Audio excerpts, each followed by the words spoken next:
Assalamualaikum warahmatullahi wabarakatuh. Selamat malam. Kita bersiaran lagi. Kita jumpa malam ni seperti malam-malam sebelumnya. Bersama dengan saya Zaidi Ismail, jurutera forensik kewangan anda. Bersama saya untuk FB Live malam ni membicarakan tentang isu semasa, terutama berkaitan dengan kewangan. Topik malam ni adalah topik khusus tentang hartanah, pelaburan hartanah semasa dan juga selepas berakhirnya wabak COVID ni, atau berakhirnya PKP. So saya tak berkeseorangan, saya bersama dengan tetamu saya pada malam ni. InsyaAllah beliau akan bersama dengan kita sebentar lagi. So terima kasih kepada yang mengikuti saya pada malam ni. Sebelum kita mula, tolong bagi thumbs up kalau dapat dengar suara saya dengan jelas, dapat tengok video dengan jelas. Tolong komen, kata jelas, atau bagi thumbs up, atau bagi love banyak-banyak sebagai contoh sebagai signal mengatakan bahawa anda mendapat siaran ni dengan jelas, dapat dengar saya, dapat tengok video. So tolong bagi thumbs up. So alhamdulillah nampak gayanya macam ramai yang bersama dengan kita pada malam ni. So terima kasih banyak-banyak kerana sudi bersama dengan saya malam ni. Terima kasih kerana memberi sokongan selama ini. Saya tak mengharapkan wang ringgit daripada anda, tapi kalau lebih ramai orang tahu tentang perkongsian kita, sama ada pada ni ke ataupun malam-malam sebelum ini, ataupun malam-malam akan datang, ataupun hari-hari mendatang, saya terlebih dahulu mengucapkan banyak-banyak terima kasih lah. Malam ni juga merupakan malam istimewa, bukan sahaja sebab kita ada tetamu undangan yang agak istimewa, tapi malam ini adalah merupakan malam terakhir saya bersiaran sebelum Ramadan. Waktu bersiaran untuk Ramadan akan diberitahu kelak, tapi kita tak buat malam lah, untuk menghormati Ramadan. Dan seperti mana yang semua orang tahu, malam Ramadan ramai orang yang akan membuat aktiviti amal ibadah dan sebagainya lah. Dan saya pun nak berehat juga sepanjang hari berpuasa dan sebagainya, dan masing-masing ada tugasan kan. So saya akan pilih waktu yang lebih sesuai semasa Ramadan nanti, dan saya belum lagi pasti sama ada saya akan buat setiap hari, perkongsian sehari, ataupun untuk hari-hari tertentu. InsyaAllah saya akan tengok mana yang sesuai, tapi perkongsian seperti ini akan saya teruskan juga. Cuma ada berlaku perubahan lah sebab kita dah memasuki Ramadan kan. So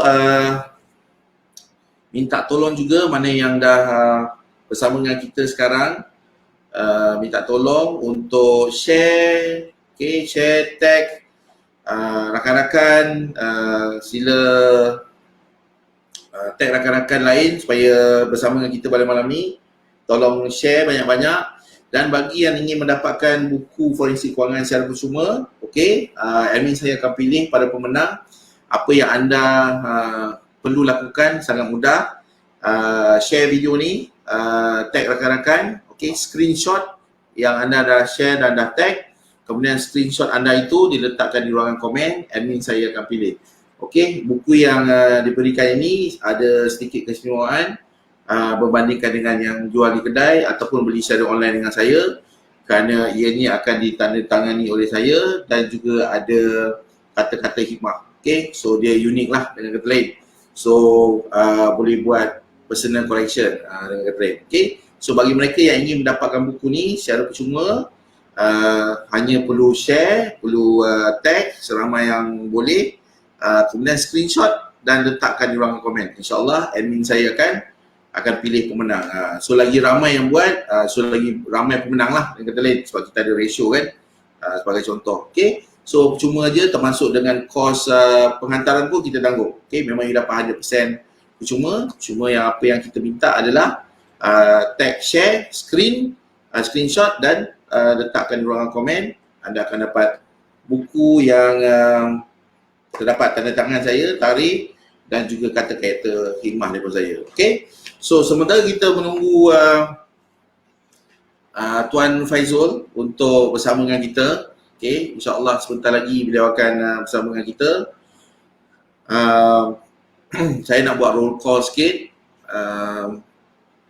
Okay, bagi mereka yang baru ikuti, tolong bagi thumbs up, tolong bagi love kalau dapat dengar suara saya, dapat tengok video ni dengan jelas, okay.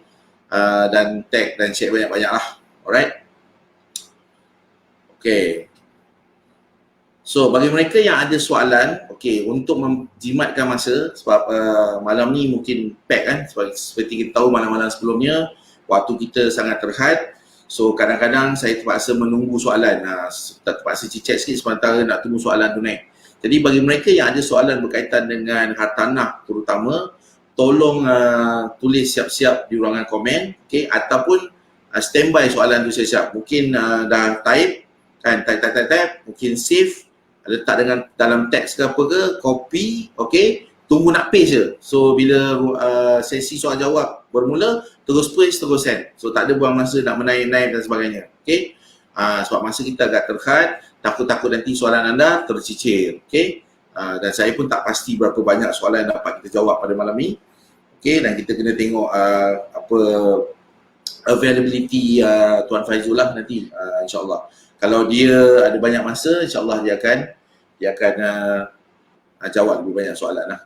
Okay. So, okay, bagi mereka yang first time dengan saya, macam saya nyatakan tadi, sesi bersama dengan saya ni, saya lakukan selalu macam sebelum-belum ni, setiap malam Isnin hingga Jumaat, tapi dalam bulan Ramadan kita tak ada tarikh lagi. So kita akan nyatakan tarikh dan juga waktunya definitely akan berubah lah. Okay, so malam ni merupakan malam terakhir saya bersiaran sementara menunggu Ramadan. Dan bila dah masuk bulan Ramadan, saya akan bersiaran pada waktu yang berbeza lah. Saya akan umumkan kemudian. Jadi boleh terus mengikuti saya dalam page Urus Insan untuk lihat live-live yang akan datang, insyaAllah. Okay. Waktu yang sama saya juga akan announce kat dalam personal page saya lah. Okay. Alright, so nampak gayanya Tuan Faizul dah mula masuk. Okay. So sebelum mula saya nak bagi sedikit introduction. Tuan Faizul Ridwan merupakan seorang pelabuh hartanah dan juga pengasas Far Capital yang fokus kepada pelaburan hartanah. Okay, and beliau juga seorang penulis buku 23 Properties Before 30. Buku pertama beliau yang dahulu menceritakan tentang bagaimana beliau memiliki 23 hartanah sebelum berumur 30 tahun. Okay, so sedikit introduction lah, okay, bagi mereka yang baru mengikuti, yang mungkin tak tahu siapa Tuan Faizul ni. Okay, saya mengenali beliau daripada mula buku tersebut dikeluarkan. Kita pernah jumpa kat kedai mamak, okay, few years back, beberapa tahun yang lepas. So daripada situ kita timbul ada persahabatan lah dengan beliau, okay. And then beliau juga pernah bersama dengan saya dalam Pelabuhan Underground satu ketika dahulu, and few other activities yang kita buat sama lah. Okay, jadi untuk tidak melengahkan waktu, saya menjemput Tuan Faizul untuk masuk. Assalamualaikum bro. Waalaikumsalam bro, aku macam kena scam je dengan kau ni. So apa khabar? Ini dekat office ke kat rumah ni? Ni background wallpaper office aku. So aku sebenarnya kat rumah mengapli PKP. Okay, so kau punya situasi lebih kurang sama macam aku lah kan. Mungkin besar kemungkinan tidur kat office lah. Ya. Aduh, nak buat macam mana tak? So during PKP still busy as usual ataupun dapat berehat bersama dengan keluarga? Busier than ever. Apa tu, we have but orang cakap kita orang ni bersyukur gila lah sebab ada COVID-19. Not because of orang sakit dan apa semua tu, but one of kita orang punya social mission yang kita orang set daripada tahun lepas is tu nak ajar 10,000 orang percuma ilmu financial literacy. So basically kita dalam bidang yang sama kan, mengurangkan hutang dan mengembangkan net worth orang kan. And because of this PKP ni, kita orang terpaksa instead of nak tulis buku nombor 2 WTF tu, to now move everything online. And Alhamdulillah after 1 month ni kita orang dah ada 37,000 orang baru. So we are now teaching more than our original target.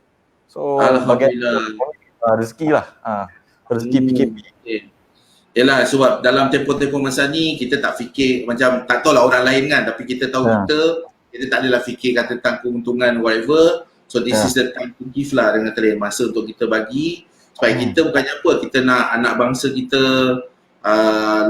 lebih berjaya akan datang, sebab benda ni berkaitan antara satu sama lain. Lebih ramai yang berjaya, lebih makmur lah negara dengan train, dan semua orang dapat tempias dia akan datang kan. Compare dengan just a few. Betul, sangat betul. Alright, so balik pada kita punya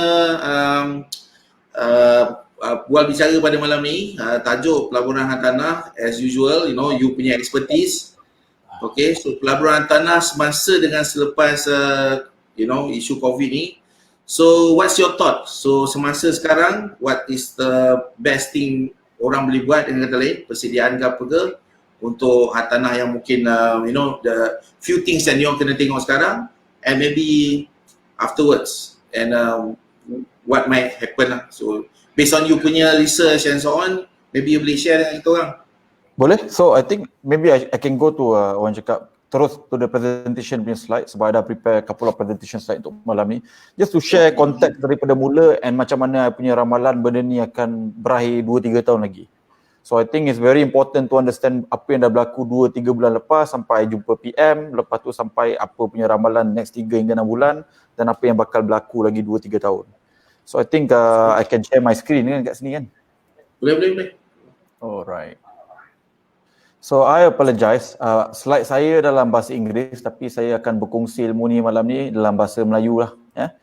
So tak payah nak risau kalau tak faham, boleh tak payah tengok pun tak apa, boleh dengar je. So apa yang berlaku is that pada bulan lepas, 24 hari bulan Mac, IMF finally cakap yang kita ni dah ada dalam global recession. Tapi to be honest tadi aku waktu bulan Februari tu dah terasa yang bakal ada recession, dan benda ni confirm hujung bulan Februari. And kenapa firasat tu tinggi tu waktu hujung bulan Februari tu? Satu, mungkin sebab minggu tu juga my father pass away, and nombor dua is that I nampak semua meeting-meeting yang ada kat Singapore, dekat Indonesia, semuanya kena cancel. Even meeting yang dekat sini pun orang punyalah takut untuk berjumpa. So I feel benda yang tengah berlaku ni is benda yang kita tak pernah nampak, whereby ketakutan orang untuk berjumpa sesama kita ni, orang cakap buat trade ni, akan menyebabkan kita berhenti buat bisnes. So you know lah, kalau the money, kita ada physical contact lah ni. So daripada situ tu I macam okay lah, I think we are already in recession, kita tak tahu je lagi. So I start making post about recession, and 1 month later IMF cakap kita ada recession global, okay. So that's that. Lepas tu dia cakap recovery akan jadi 2021. Bahagian ni saya tak bersetuju sangat, sebab saya rasa recovery ni akan berbeza untuk setiap negara kepada negara yang lain.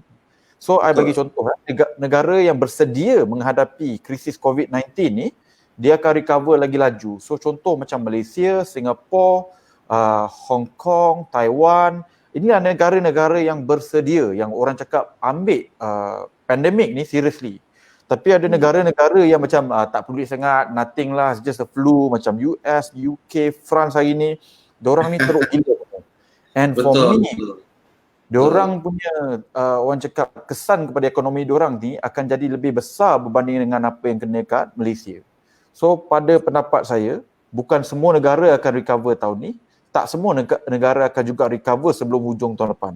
Sebab apa yang kalau kita baca, hari ni I tidur biasanya pukul 4-5 pagi, kadang-kadang lepas subuh, because I'm trying to baca apa yang tengah berlaku globally. So sekarang ni, because of this, orang tak boleh kerja. Bila orang tak boleh kerja in countries like macam India ataupun Indonesia ataupun Nigeria, sekarang ni dia ada social unrest, sebab diorang punya konsep is that aku mungkin boleh mati kena COVID-19 ni, tapi aku confirm mati kalau aku ke Buluh. Betul. Mati ke Buluh tu probability lebih tinggi daripada mati kena COVID.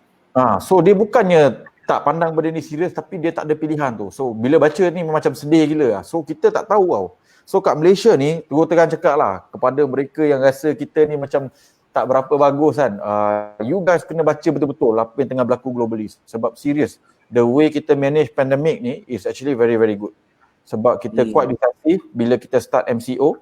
In fact, case tak sampai 1,000 pun kita dah start. So I give credit to Tan Sri Muhyiddin for doing that, sebab he can understand lagi cepat kita bunuh semua ni, whereby katalah lepas raya langsung tak ada kes, kita dah boleh buka balik ekonomi. But in countries macam UK dengan US, semalam US 2,000 orang mati daripada COVID-19. Right? Sehari. 2,000. One day. Right? So macam mana dia nak buka ekonomi dia lepas raya? Memanglah dia tak raya macam kita kan, tapi you understand what I'm trying to say lah. It's so dangerous. Besar kemungkinan dia pun tak Christmas tahun ni. So I tak setuju dengan IMF. I think countries yang akan prepare mereka lebih bagus, dia akan recover lagi laju. InsyaAllah lepas 2020 pun dah boleh keluar pada recession.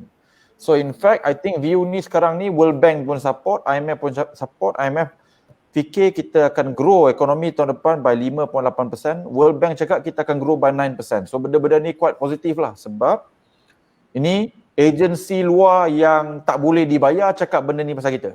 You understand?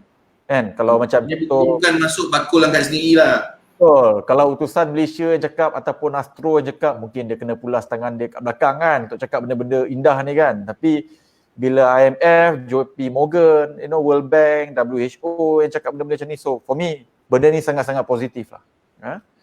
So Malaysia pula, kalau kita tengok and this is my prediction lah Zaidi, yang recession yang bakal berlaku ni is gonna be lagi teruk daripada 2009.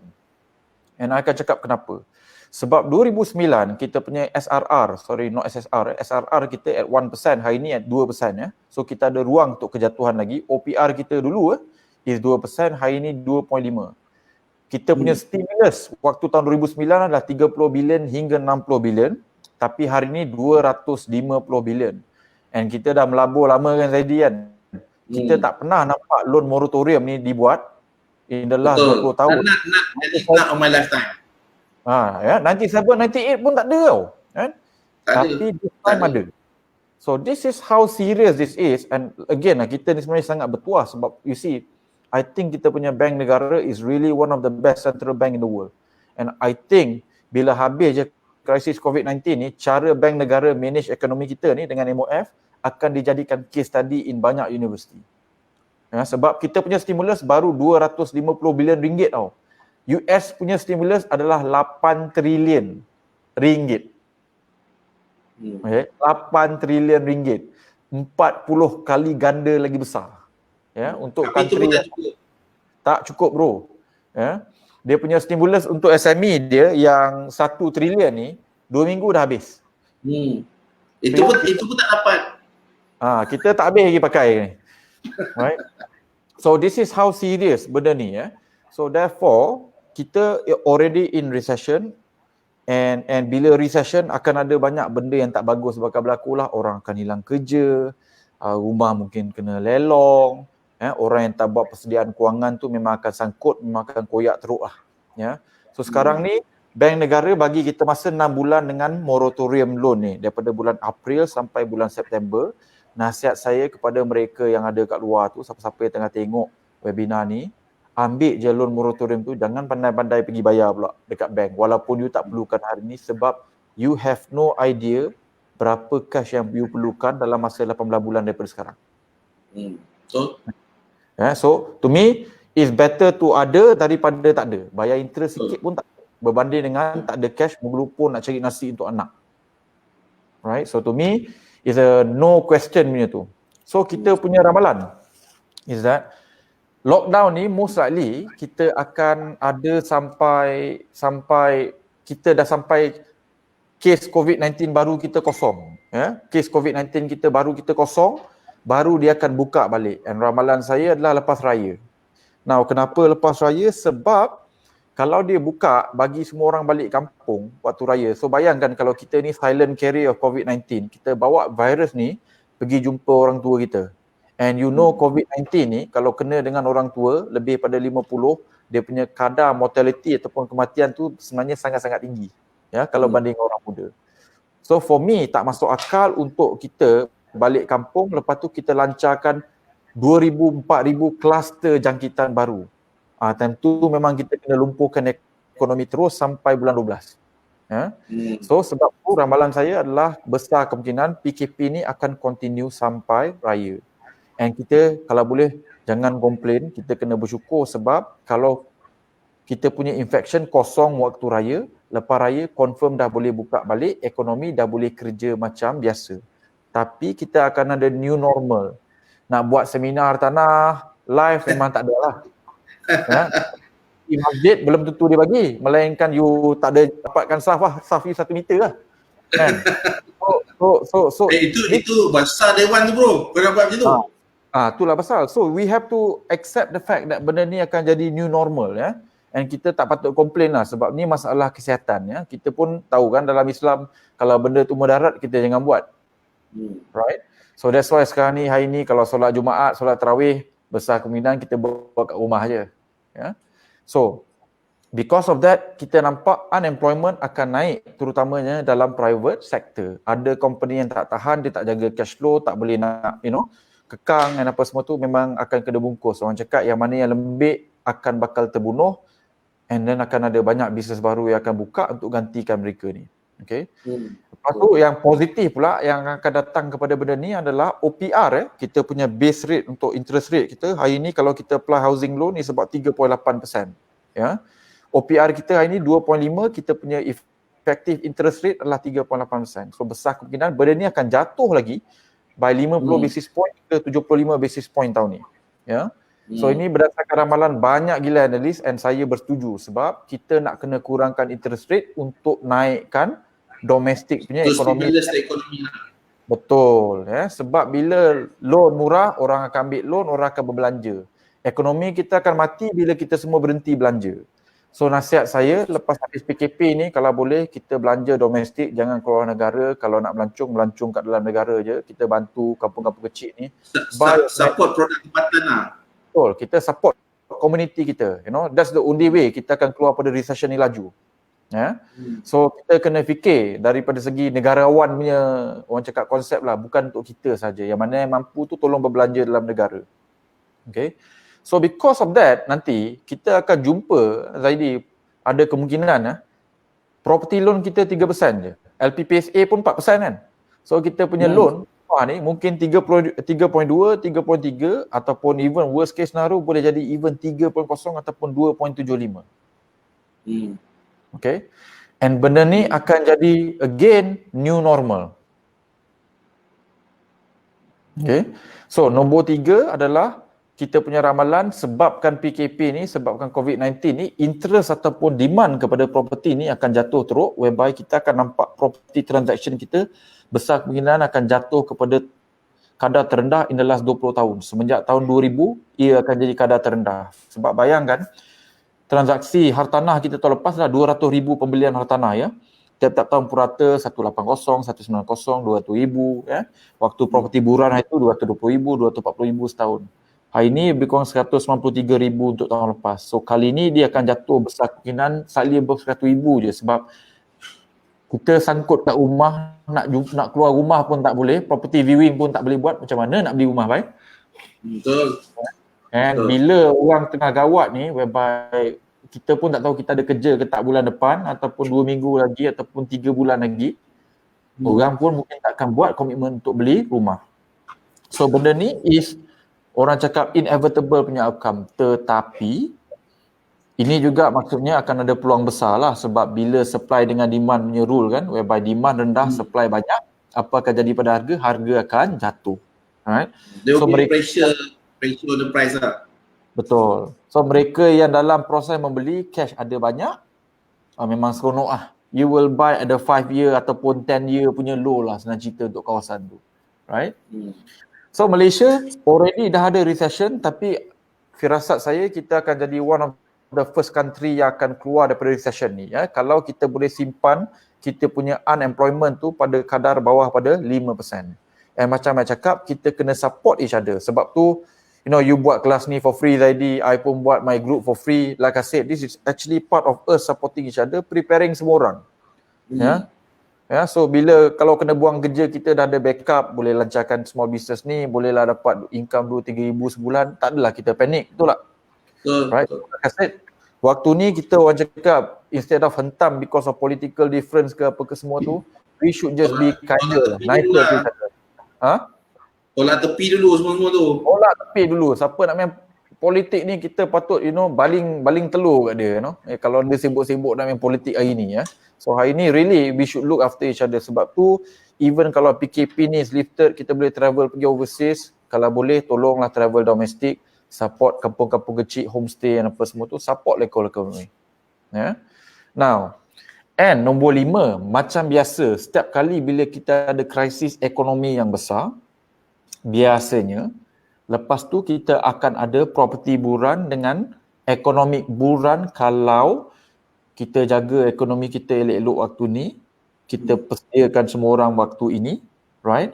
And kita boleh simpan unemployment bawah pada 5%. Hari ni unemployment kita about 4%, So kalau kita boleh keep ramai orang bekerja, which is I think the priority of Tan Sri Muhyiddin hari ni, sebab tu dia buat stimulus SME, tak bagi SME buang orang untuk 6 bulan dan apa semua tu, all of this untuk pastikan yang boleh simpan kerja.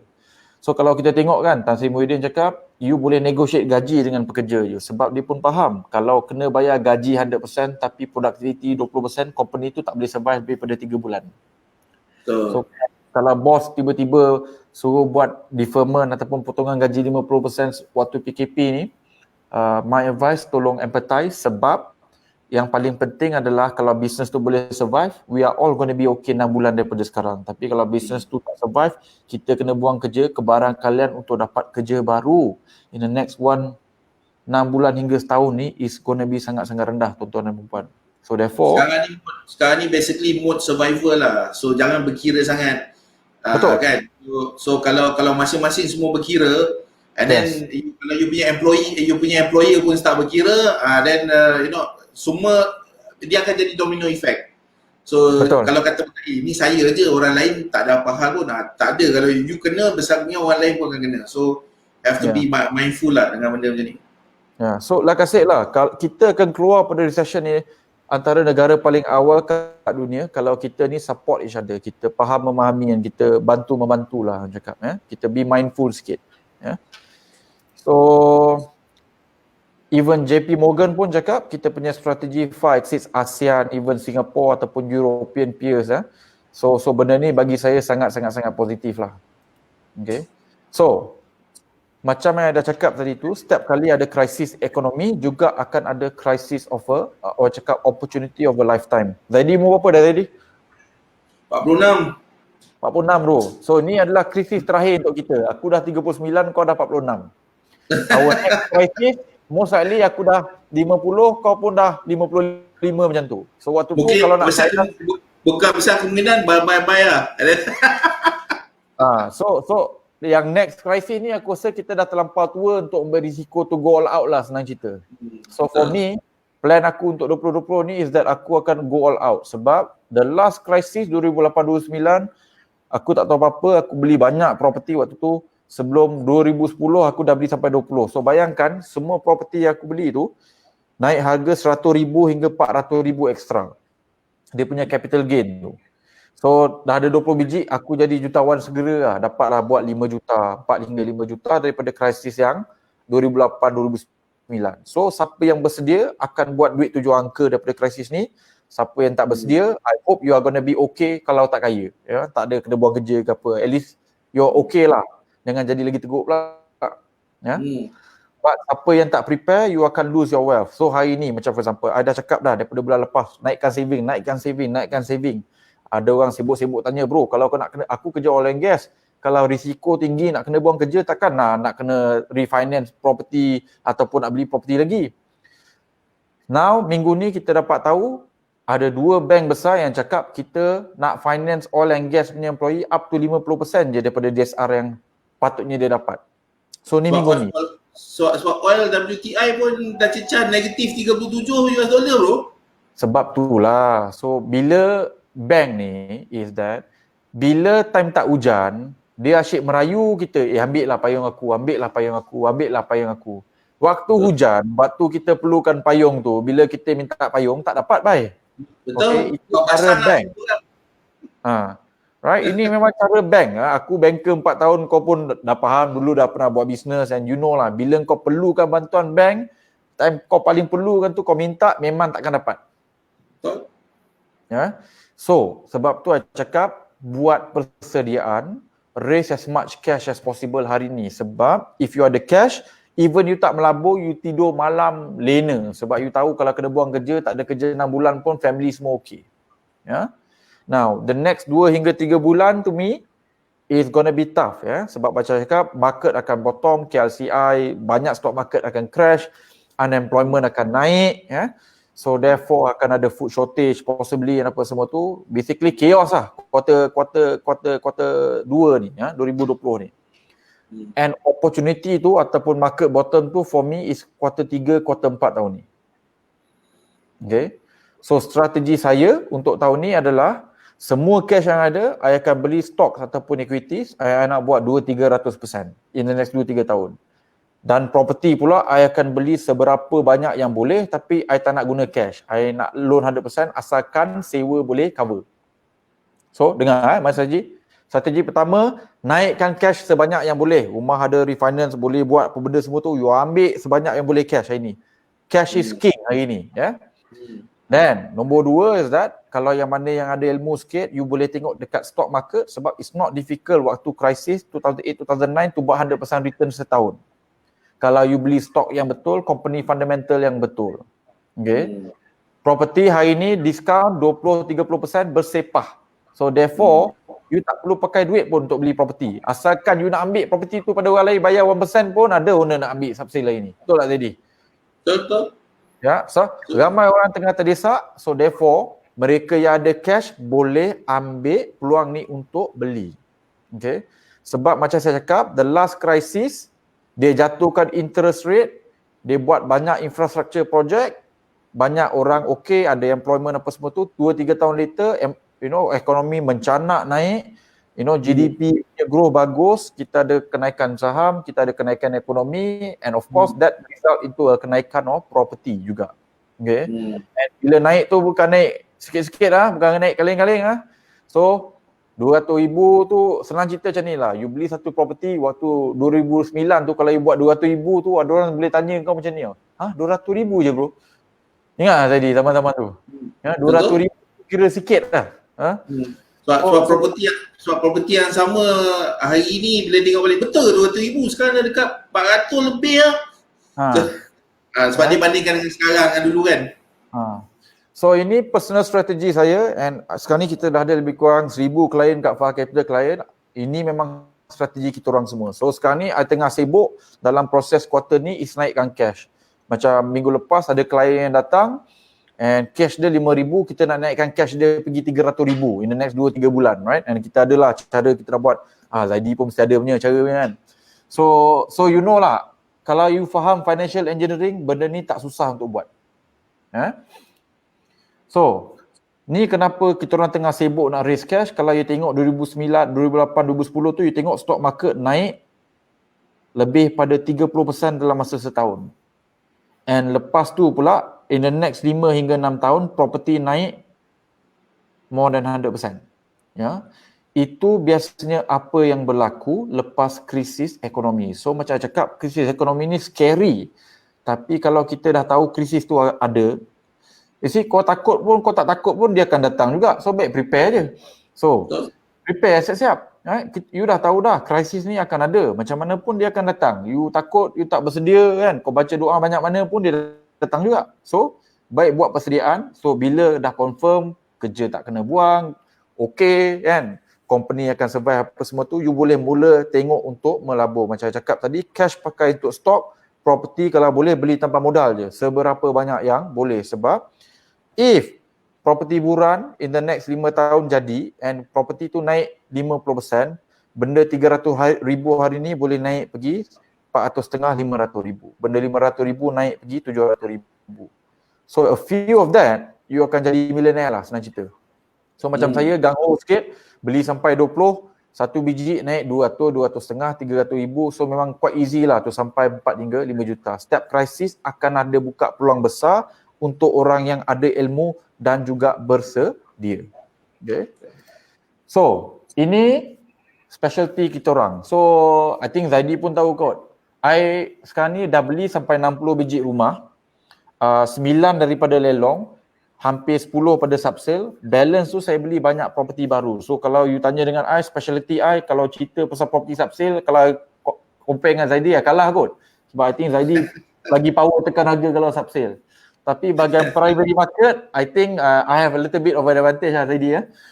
Sebab dah beli dah 12-13 tahun melabur dalam primary market ni, so kita orang memang orang cakap boleh kata expert lah. Tapi bahagian everybody ada fokus dia, so tak payah gaduh-gaduh. So senang cerita macam ni lah guys. Bukan nak cakap primary market lagi bagus pada subsale ataupun lelong. Bukan. Dia kena faham poket sendiri. Ya. So bila you nak beli subsale, modal kurang-kurang you kena ada 5%. Kalau you punya down payment 1%, you still kena ada duit untuk legal fee. Betul tak tadi? Betul. Lelong, down payment tak ada kurang pada 10%. Betul? Tu tak boleh nak elak lah. Tak boleh nak elak. Lepas tu you kena budget untuk repair lagi. So you kena standby 15% daripada pembelian tu. But primary market, kenapa I suka 1,000 pun boleh beli rumah. Tetapi risiko dekat primary market adalah paling tinggi berbanding dengan subsale ataupun lelong. So ni terang cakap So modal dia paling sikit tapi risiko dia paling tinggi. So ni saya ajar tips macam mana nak kurangkan risiko tu. So ni 15 tahun punya ilmu, okay? Now, first and foremost, anda kena faham premium rumah baru versus rumah lama, okay? So bila beli rumah baru tu jangan bayar harga terlampau mahal berbanding dengan rumah lama. Nombor 2, median. Kena faham median kawasan tu berapa harga pertengahan yang kita nak beli bawah pada median tu. Nombor 3, setiap kali kita beli rumah, kena faham rumah kita tu tier berapa, tier 1, tier 2 ataupun tier 3. Jangan bayar harga tier 1 pada rumah di kawasan tier 3. Macam kat Semenyih, ramai sangkut. Puncak Alam, ramai yang sangkut. Bayar harga tier 2 untuk kawasan tier 3. Hari ni nak jual tak boleh, nak sewa tak laku. Okay? Nombor 4, apa cerita baru? Ada tak jobs yang bakal orang create dekat kawasan tu untuk pastikan nilai property kita tu naik lebih laju macam pakai steroid berbanding dengan property lain. Nombor 5, kena maintain supply. Jangan beli kawasan yang supply dia terlampau banyak lawan dengan peluang pekerjaan. Nombor 6, you kena faham konsep maturity point. Bila property ni akan sampai akil balik, bila dia boleh jadi positive cash flow. Right? So kalau boleh, kita nak akil balik dia kosong lah. Beli je boleh buat duit, tu paling perfect lah. Tapi paling kuat tak boleh lebih pada 5 tahun. Tapi bila kita beli property dekat KLCC 2,000 per square foot, you beli dekat Danggabil 800 per square foot, ni semua ni 15 tahun, 20 tahun takkan dapat buat duit. Tuan-tuan dan puan-puan.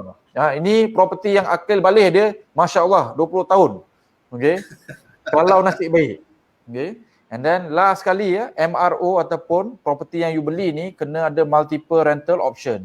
Kalau rental strategi A tak laku, kita buat strategi B. Kalau strategi B tak laku, buat C, buat D, buat E. So boleh buat long term, short stay, buy bilik, buy kepala, whole unit, expat, local, student, semua boleh masuk. Dan itu property yang kita nak beli. So kalau korang nak beli property baru tahun ni, tolong jangan langgar rule ni sebab macam saya cakap tadi, risiko untuk beli property baru sebenarnya lagi tinggi banding dengan subsale ataupun lelong. Tapi ada tak orang buat duit daripada lelong? Ramai. Ada tak orang buat duit daripada subsale? Ramai. Ada tak orang buat duit daripada dekon? Ramai. Asalkan kita faham rule masing-masing. So, I punya keyword selalu I kata do your research. Research and research before decide. So cuma bila nak beli primary market tu research dia kena 5-6 kali ganda lebih mendalam. So I have to apologize if I simplify this ID. Sebab kalau rumah subsale ni risiko dia rendah sebab semua benda kita boleh tengok, betul tak? Betul. Serius. Kita boleh project sewa sekarang berapa. Pergi mudah dah boleh tengok kan. Orang ni ask berapa sewa. So you dah tahu berapa sewa benchmark dia, betul? You boleh tengok test. You boleh test, you boleh buat iklan palsu untuk test kan. Ada tak demand penyewa macam tu kan. Property baru tak boleh nak buat benda tu. So banyak benda tu uncertain. So research dia tak sama langsung. Sebab tu ramai orang beli, bila main follow je, belajar 20%, rasa macam dah pandai, terus buat, rugi. Astaga, scam semua ni kan. Lepas tu disalahkan sifu dia. Yang tu biasalah tadi. Senang cerita macam ni lah. Bila orang buat duit, kita ni tak ada orang datang ucap terima kasih. Bila rugi, kita lah ni Mamat ni kan. Hitamkan mata kita, ini scammer agung kat Facebook ni kan. So, I bagi contoh kenapa benda ni sangat penting? Kita ada satu property yang kita beli dekat sebelah LRT pada harga 420,000. Nama dia Casa Green, dekat dengan Bukit Jalil, tapi dia bukanlah Bukit Jalil. Awan Besar, stesen LRT Awan Besar, 2 km, 250 meter je jalan kaki. So unit yang klien kita orang, dia bayar bank bulan-bulan hari ni 1,700, sewa kita dapat 3,600. Okay, so positif gross cash flow dia lebih pada 1,000. Jiran dia, unit yang sama saiz ni, sama juga 3 bilik ni, sewa dia 1,600. Okay, and I'm sure Zaidi pun boleh cakap pasal benda ni. Ada tak ramai orang yang ada property yang sama macam dia, tapi nilai sewa yang Zaidi dapat jauh lagi tinggi pada jiran dia. I think benda ni normal lah bro. Lagi outcome tu tak sama. Dia bukan macam saham. Hari ni kau beli harga ni, besok bila kau jual semua orang dapat harga sama, yes? Property langsung tak sama. Satu, kau tak beli pada harga yang sama sebab group purchase biasa akan beli lagi murah. Nombor dua, bila sewa tu ada banyak strategi sewaan yang kita boleh tukar nasib property tu. Right? So bila kita dengar ada orang rugi beli property yang ni, tak semestinya semua orang rugi. Right? So ni contoh benda yang kita orang tengah beli ni. So whereby the public sekarang ni tengah dapat diskaun 12% sebab dia walk in, dia beli satu, dia dapat diskaun 12%. Kita orang dapat 31%. Sebab apa? Bila kita commit 30 hingga 50 biji. So kita beli bukal ataupun wholesale, normally diskaun kita pun lagi besar lah. So in this particular case, with a relevant rental punya strategi, even lepas dapat 140,000 punya cash out dah Zaidi, you still boleh dapat positive cash flow of RM200 sebulan. So bayangkan, you beli property tanpa modal, dapat 100,000, 140,000 cashback and still boleh dapat positive cash flow. Boleh jalan kaki pergi 4 mall, boleh jalan kaki kepada 3 LRT dengan MRT line. So MRT 1, MRT 2 dengan Star. And dalam 2 km radius ada 20,000 peluang pekerjaan. So kita orang sikit pun tak risau bila beli property macam ni sebab kita orang beli jauh lagi murah pada harga market value and on top of that sewa boleh cover. So kalau korang nak beli property tahun ni, korang kena cari property yang macam ni. Sewa wajib kena cover sebab kalau kena buang kerja, kita tak nak property ni jadi beban. Property ni patut aset. Kalau you beli property semata-mata untuk cashback tapi negatif 2,000 sebulan, bila kena buang kerja dah berpeluh menggelupur nak kena bayar. So tolong hati-hati beli property yang boleh bayar sendiri. So I think yang ni, example ni I think Zaidi boleh appreciate kot. Sebab benda ni aku dengan kau dulu tak beli. Okay. Kenal tak property ni? Yang belah kiri ni? Okay. So property ni adalah Park Residence tahun 2009. Ni dijual waktu krisis ekonomi 2009. Waktu tu 320,000. Aku nak beli unit yang 280,000 je Zaidi. Tapi tak ada. Yang tinggal 320,000. Aku punyalah time tu action kan. Bagi aku 280 ataupun tak payah beli lah. So memang tak ada kan. 280 tu dah habis jual. Sebab balik daripada overseas trip tu lambat. Memang dah tak ada unit tu. Aku tak beli. Unit ni Zaidi, the last 10 transaksi aku tengok kat Bricks hari ni, purata transaksi is 1.28 juta. From 320,000 to average last 10 transaction 1.28 juta. Ni aku cakap premium of new versus old walaupun kawasan yang sama. And sebelah dia of course di Star Angkasa yang dulu pada tahun 2008 2009 160 150 pun boleh dapat. Zaidi punya harga mungkin 120 lah kot kan. Dia kalau tekan ni memang tak bagi can ni kan. So harga the last 10 aku tengok hari ni punya harga is last 10 punya transaction is 297. Of course ada yang 400,000, ada yang 115,000 pun ada juga. Aku pun tak tahu kenapa harga dia besar sangat. So aku ambil purata 10 lah. So purata dia pasal Vista ni ramai yang tak faham dalam kawasan yang sama, you ada low cost, you ada unit bawah di BKL yang dia tak jual. Dia jual lah tapi dia jual hanya untuk penyewa di BKL yang more than 15 years or something macam tu. And then of course you ada medium cost lah. So bila dia dalam satu kawasan tu, itu yang kadang-kadang dia screw up sikit lah kat situ. Sebab orang tak tahu mana satu mana kan. So maksudnya kalau kau berpendapatan rendah, kau boleh beli rumah tu pada di BKL pada harga 115,000 macam tu lah. Sebab yang tu ya aku nampak hari ni transaksi. So kalau macam tu, normal betul. subsale lebih kurang 400,000 tadi. 300,500 hingga 400,000 normal. Betul. Ya. So kalau kita revise pergi 400,000 is 160 naik pergi 400,000. Yang sebelah dia 320 naik pergi 1.2 juta. So now guys, moral of the story here is that dua-dua buat duit. Betul. Ya, dua-dua buat duit. Tapi kenapa Pak Resident ni naik lagi banyak berbanding dengan Vista? Sebab satu, benda baru memang akan ada premium tinggi berbanding dengan rumah lama. Itu normal. Kalau kat Mont Kiara ni sebelah-sebelah harga 2 kali ganda. Itu normal. Sewa pun biasanya 2 kali ganda jugalah. Right? So lepas tu Bangsa South ada satu elemen yang menyebabkan kenaikan harga dia naik macam nak, iaitu peluang pekerjaan. Betul tak tadi? 2009 tak wujud semua office ni. Betul tak? Tak ada. Kampung, nama dia kampung. Kampung lagi, gangster Melayu punya area waktu tu budak-budak UM punya kan. So now Bangsa South dah jadi glamour, dah jadi Bangsa South, dia siap outperform original Bangsa lagi. Bangsa Celup ni outperform original Bangsa daripada segi capital gain sebab peluang pekerjaan yang dicipta dekat kawasan tu jauh lebih tinggi. So kita orang hari ni bila beli apa-apa, kita orang takkan beli yang tak ada LRT MRT and tak ada peluang pekerjaan. Right? So guys, kalau nak beli rumah baru, tolong observe 7 rule tu So, kalau siapa-siapa yang rasa nak belajar dengan mendalam 7 rule tu, I akan ajar percuma nanti dalam Faizul Rizwan punya private group. Boleh join je nanti, it's free guys. Tak payah bayar. I think you all dah bagi link. Saya rasa I dah letak dekat bahagian description. So, nanti after habis saja video ni nanti, you all pause, ambil nafas kejap, lepas tu tengok balik video, tengok kawasan atas description tu, ada terus link kepada the group and also the Telegram. Untuk siapa-siapa yang nak ikuti selepas ni lah. Awesome. So, summary dia adalah bagi saya 2020 ni adalah crisis of a lifetime, which means it's also a peluang of a lifetime, right? So the last crisis I buat 4 hingga 5 juta, this round I hope to make 10 hingga 15 lah, ya. Sebab kita tengok dia punya naratif tu sama, interest rate mula jatuh, orang mula takut, and ada orang ramai yang hilang pekerjaan, tak bersedia, property jadi murah sebab demand tu kurang sangat kan.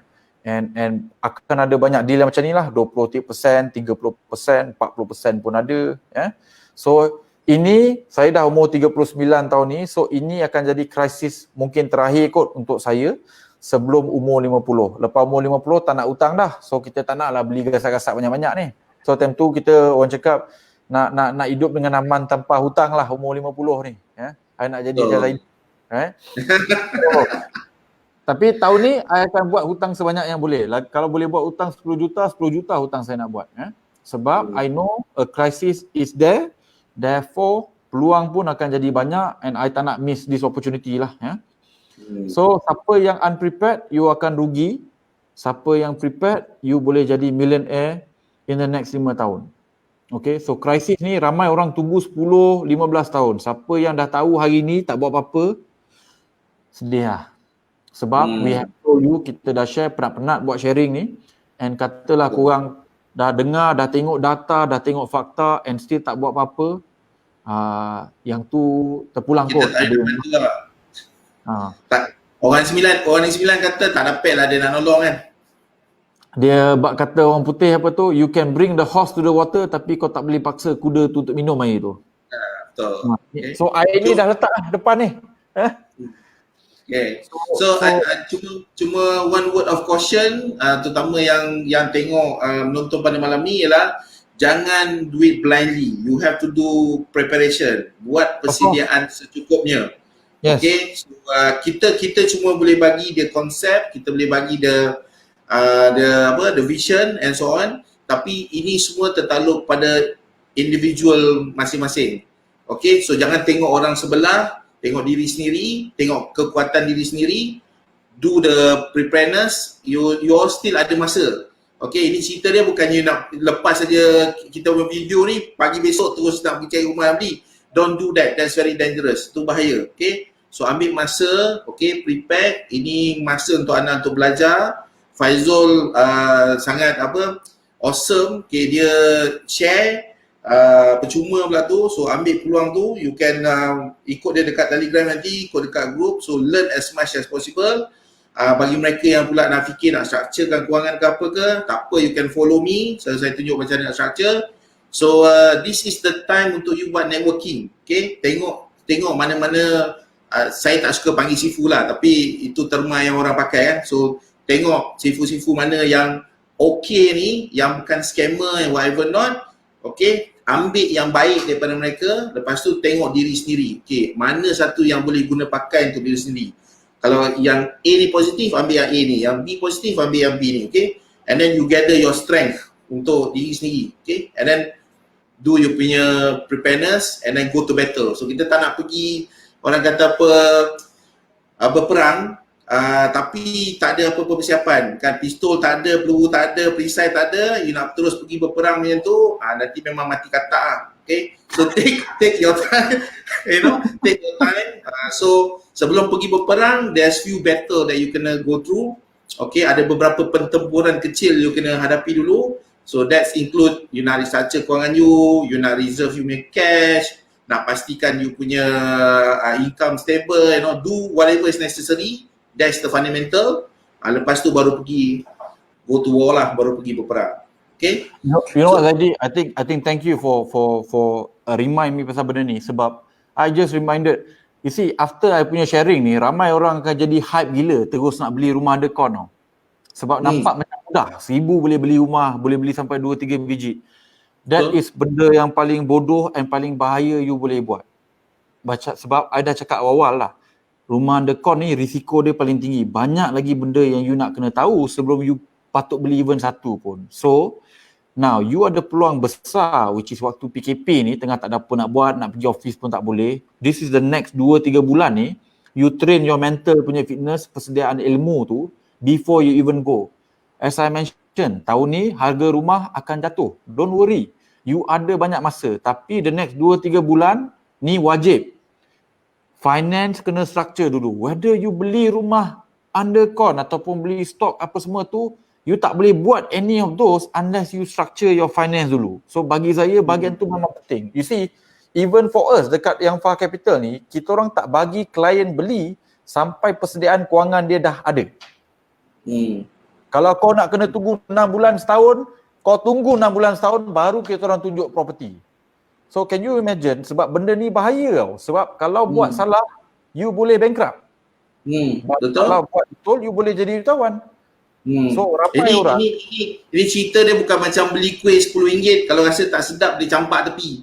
So ini cerita dia, you masuk few hundred thousand or even more. Kalau you tersilap langkah, ini bukannya boleh senang-senang nak pedal back, Saya pun sebelum ni pun banyak dapat kes yang saya dah terbeli macam ni kan. Kenapa beli kat situ? Sebab mak saya cakap bagus, Terutama yang jenis dapat maklumat, dapat nasihat daripada orang yang bukan dalam industri especially.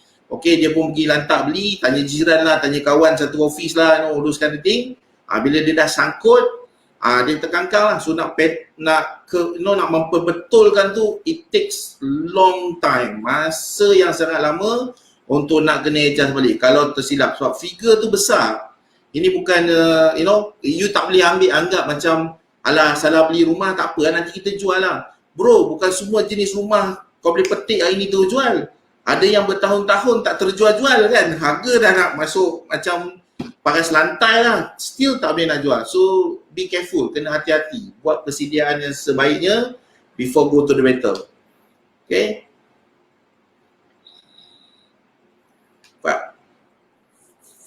Faizul, sorry, you punya voice hilang.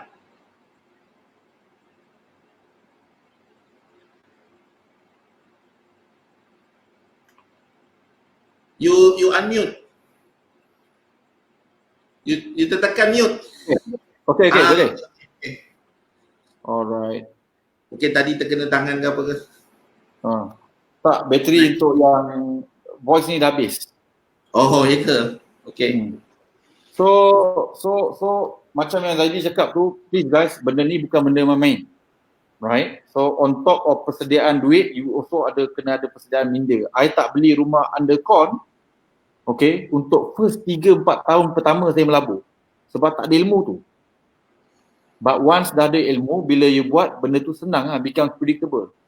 Okay, so first and foremost, tengah PKP ni tak ada apa nak buat ni, cari ilmu sebanyak yang boleh. Ya? Macam for me, I satu movie Netflix pun tak tengok, TV pun tak tengok sebab I tengah baca krisis ni peluang apa yang akan bakal ada, stok apa yang boleh beli. Right, sebab krisis ni bukan selalu datang ni, 12 tahun sekali ni. Nak buat berjuta-juta, 12 tahun sekali, 10 tahun sekali baru keluar. So rugi lah kalau nak tengok TV macam tu. Betul. Kan? Lagi satu sekarang ni tak apa rancangan pun dia dah rekod dah, boleh tengok kemudiannya. Tengoklah kita dah tanya esok. Boleh ada kan?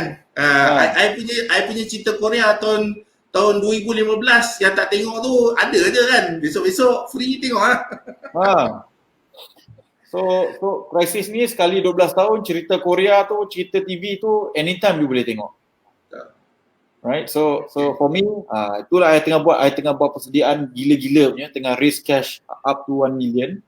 Lepas tu macam I cakap tadi, I punya strategi untuk property is to ambil diskaun sebanyak yang boleh, beli tanpa modal, and cash yang I ada, I nak beli stock semua.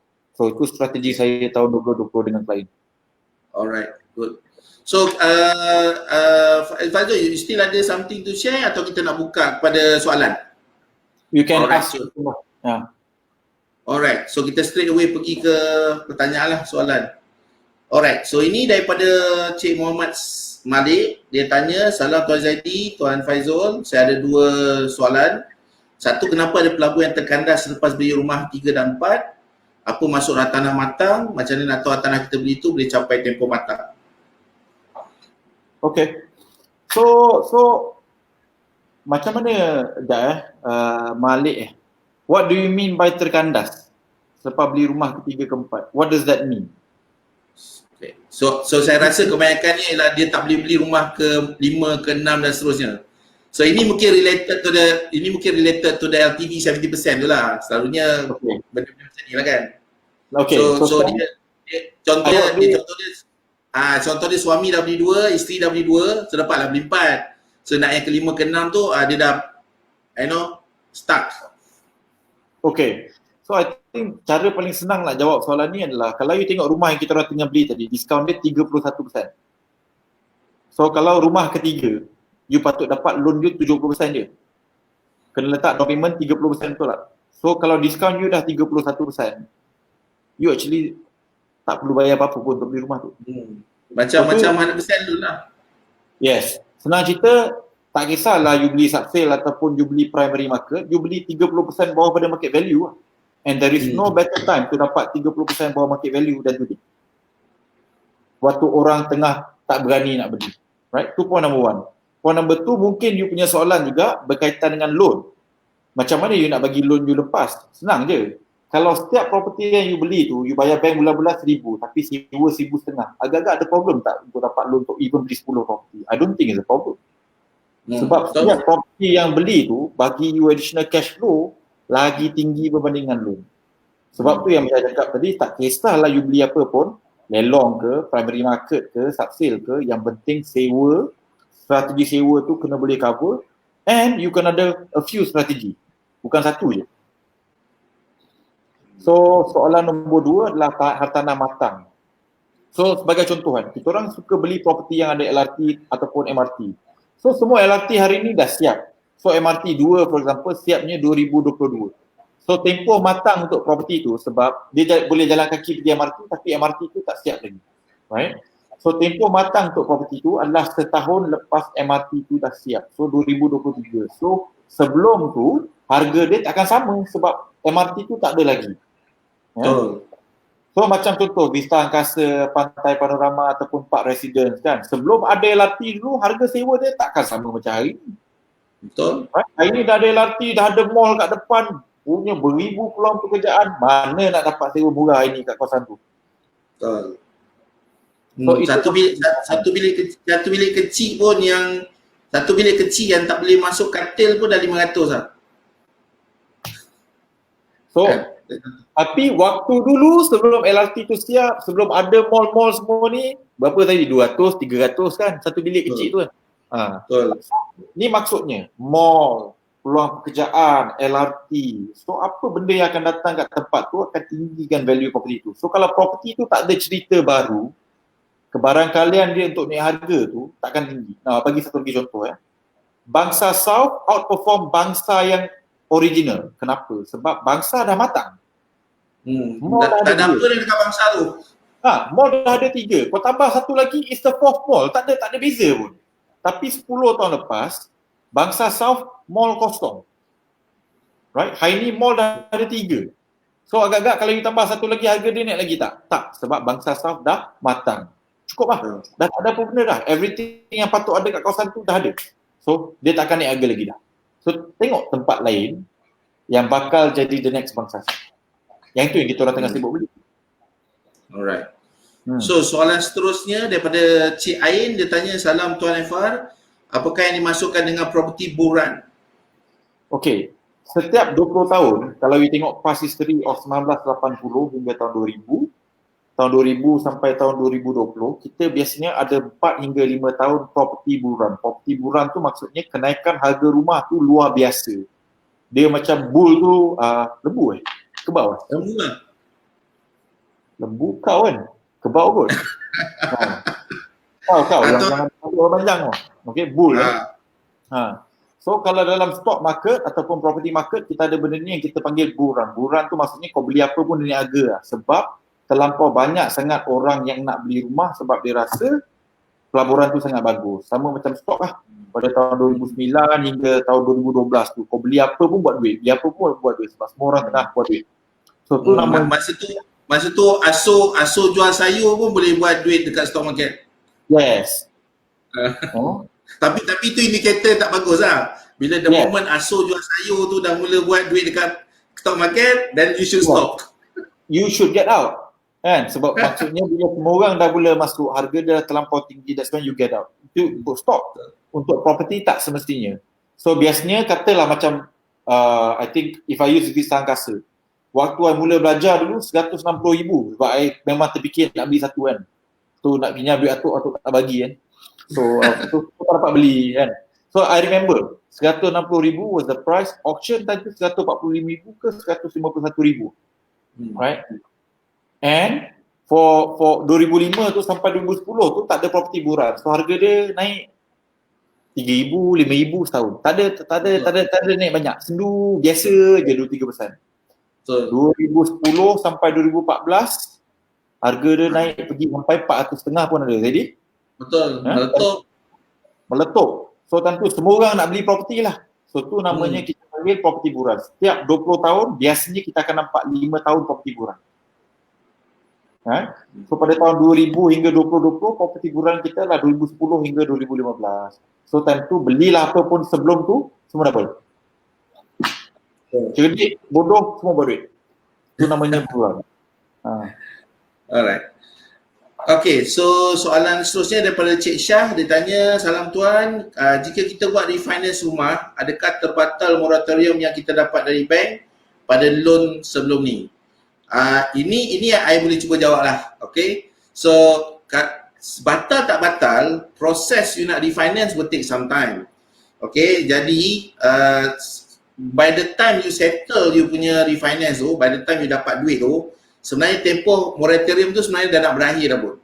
So it does not matter whether dia batal ke tak batal, basically dia tak akan effect you sangat. So kalau katalah bulan 5 ni kita refinance, so it takes few months, mungkin bulan 3 things settle. Kalau masih lagi dalam tempoh MCO, dia akan lagi prolong lah sebabkan pejabat tanah tak buka, pejabat peguam tak buka, so proses tu akan ambil lagi masa. So katalah dia drag 4 bulan ke 5 bulan, so by the time you terima duit you tu, you main moratorium tu pun dah nak habis. So dia dah stop matter lah dia batal ke tidak. Okay, sebab dia bagi 6 bulan je. Betul. Okay. Alright. So seterusnya kita tengok. Alright. So Cik Fatuddin bertanya, salam Efar, kenapa perjanjian loan dengan bank kalau ekonomi teruk loan rumah boleh jadi sampai 800,000? walaupun harga rumah 245,000. Pak ni saya tak berapa pasti. Aku pun tak Kenapa faham macam soalan. loan dengan bank, kalau ekonomi teruk, loan rumah boleh jadi 800,000. Tak faham Loan soalan. the only thing yang I boleh fikirkan sekarang ialah kalau interest you naik. Interest you naik mendadak, katalah more than 10%. So kalau loan asal you katalah 245,000, dia naik sampai 800,000 because the interest rate is so high. So that's the only thing lah kan. Tapi benda ni tak semestinya melibatkan keadaan ekonomi teruk. So kadang-kadang sebab ekonomi bagus pun interest rate akan naik sebab dia nak slow down the economy kan. Macam ekonomi tu panas lah. So dia nak sejukkan sikit, dia naikkan kadar faedah interest rate. So yang part ni I tak apa faham. Okay. Atau lah, Faizul, you ada comment on this? I think dia merujuk kepada Islamic finance kot, whereby some of the old loans, kalau you tengok tadi waktu yang katalah fixed rate of 6% dulu, you beli rumah 245,000 but you pay over 35 tahun tu with 800,000. Tak ialah, tapi kalau kita ambil kira you punya normal conventional punya loan pun lebih kurang sama if you pay that long lah kan, kalau you bayar memang. Tapi kalau kita merujuk kepada pelaburan, basically benda ni kita tak peduli pun, kecuali rumah ni rumah duduk sendiri. Then I will recommend that kita settlekan loan ni secepat mungkin because dia jadi beban kepada you. Tapi kalau rumah ni is investmentnya rumah pelaburan dan you ada positive cash flow terhadap rumah ni, dia tak kisah pun sebab at the end of the day you punya penyewa yang bayar. Okay? Setuju. Sangat. Okay, so another question daripada Mas Zamri. Salam tuan, adakah bagus untuk buat refinance pinjaman LPPSA kepada bank swasta memandangkan interest bank swasta lebih rendah? Refinance bagi tujuan cash out. Dia nak dapatkan duit untuk keluar lah, untuk refinance. Okay. Faizul, your comment? I think bergantung kepada tujuan kenapa nak buat tu. So kalau you punya tujuan is to follow whatever I said just now, whereby you nak cash out, you nak standby cash. Tapi you kena faham lah kenapa objektif you, sebab I assume kalau you ada LPPSA meaning you kerja kerajaan. If you kerja kerajaan, you tak ada risiko untuk kena buat kerja so far lah, right? From what I understand from Tan Sri Muhyiddin, dan dia punya strategi dia is that he needs the support of government servants and therefore takkan punya dia buang bekerja. So therefore you tak ada risk pada segi pekerjaan. Now, the only thing I can think of kenapa you nak buat macam ni adalah satu here is that you nak cash out supaya you nak macam macam I lah beli saham dan apa semua tu kan, 100,000 become kata 2-3 ribu kan, okay, and that is good, right? So bahagian tu okay je, tak ada masalah. Lepas tu nombor 2 juga, mungkin juga waktu anda buat loan LPPSA tu buat silap kan, sebab biasanya LPPSA ni kena pakai last sekali, so you dah pakai dulu, right? So ni ramai kita jumpa kan tadi, so ramai yang kita pakai dulu kan, so patut simpan LPPSA ni last kali sebab ni orang cakap your ace card yang paling terakhir, right? Ni special. Betul. Dia terutama dalam keadaan sekarang, kalau you penyewa awam dan you dah guna all your loans untuk swasta for example, and kebetulan suami isteri penyewa awam tak guna LPPSA, this is the best time to you standby itu dulu. Okay, so sebab tu strategi tu penting. So jangan ikut orang kiri kanan, budak-budak dekat office tu, kalau you ikut cakap dia, you akan terlangkup sekali lah, so you have to get maklumat yang betul daripada saluran yang betul supaya you boleh optimumkan apa yang you ada. Saya selalu sebut kan, penyewa awam ni adalah satu golongan yang paling mudah nak kaya kalau betul cara. Tapi masalahnya hari ni paling ramai yang banyak hutang lah kan, sebabkan itulah dia. Benda macam tu lah. Dia kerja UKM, rumah dah ada 7. LPPSA dia sampai hari ni tak pakai lagi. Simpan last sekali untuk waktu-waktu macam So untuk tujuan cash out tu for me memang no issue, sebab sekarang ni memang loan pun tengah murah, alright, for swasta, yang tu okay. Second thing here is that for me loan LPPSA ni you patut pakai untuk satu jenis asset class je, okay, which you tak boleh dapat bila you ambil commercial bank loan. So therefore untuk freekan balik LPPSA punya baki tu, then to me is not a bad idea lah. Bagus. Terutama kalau LPPSA ni sebab boleh guna 2 kali. Depending on the amount you ambil dululah. So katalah you punya kelayakan sekarang because you punya tangga gaji whatever not, katalah kelayakan you 500,000. Tapi because of maybe 5 years ago you dah tersilap langkah, terambil LPPSA, so you ambil masa tu katalah 250,000. So kalau you keluar sekarang, okay, you akan ada lebihan 250,000 yang boleh diguna pakai semula untuk kali kedua. Okay, tapi macam saya sebutkan tadi lah, ia bergantung pada strategi you guna. You kena ada matlamat yang jelas, you tahu strategi apa yang nak guna, okay, untuk tujuan apa, macam Faizul sebut tadi. So ini boleh jadi you punya senjata. Okay, you boleh guna 2 senjata lah. Satu because of you dapat cash out, dan satu because you free out you punya LPPSA for you to, untuk tambah, okay. Tapi jangan sewenang-wenangnya gunalah. Macam Faizul kata tadi, this is your main ace. Okay, kalau dia punya reference tu tak apa-apa bagus lah kan. Tapi kalau macam orang main judi tu, inilah kad terbaik dia lah kan. Sebelum dia keluar. Okay, so hati-hati. Tu je. Sebab apa? Alright. Bila you nak buat commercial bank loan, kalau dia dah tengok you dah ada loan LPPSA, you tak boleh dapat 90% loan lagi tau daripada commercial bank, sebab dia dah nampak you dah ada satu loan dekat LPPSA. Tapi katalah you dah buat 2 atau 3 loan pertama dengan commercial bank, your last loan LPPSA tu you still boleh dapat 110% loan. So janganlah pakai dulu, pakai last sekali. Right, it's your trump card lah senang cerita, and it's a good trump card, bukan ala-ala Donald Trump yang bodoh. Right? Okay, so I think soalan seterusnya ni common, okay. Before kita jawab ataupun Faizul komen pasal soalan ni, I just nak minta kebenaran dia dulu. Faizul, do you have the time or not? Ada masa tak ni? Because I thought sepatutnya ada. No problem. Sampai pukul 10.30. 10.30, okay. So kita ada lebih kurang about 15 minutes more to go lah. Alright. So soalan seterusnya tanya, ini apa ni, kereta sorong. Okay, kereta sorong. Okay, dia kata DSR dah burst, macam mana nak refinance? Beli rumah under con tak ada return lagi. So dia mungkin dah beli under con sebelum ni, mungkin belum lagi siap, tak boleh nak sewa whatever. So and then dia punya DSR pun dah max out, so dia tak boleh nak refinance. Okay, so Faizul ada any tips because sebelum saya bagi komen tadi? Susah nak cakap sebab I have not seen your secret. Sebab kita orang dah buat beribu one-on-one ni, so to be honest, orang yang cakap dia tak boleh dapat loan ni, bila datang jumpa kita sebenarnya boleh je. There's a couple of things yang dia actually kena buat ataupun boleh buat. Say for example kan, katalah hari ni you punya income 5,000 and your DSR hari ni dah sampai level 60%. So you tak boleh nak buat lagi loan up to 80%. So is there anything yang you can do in the next 2 hingga 6 bulan ni untuk tinggikan your income sementara untuk dapatkan balik DSR tu? So contoh, can you drive Grab and dapat 2-3 ribu sebulan?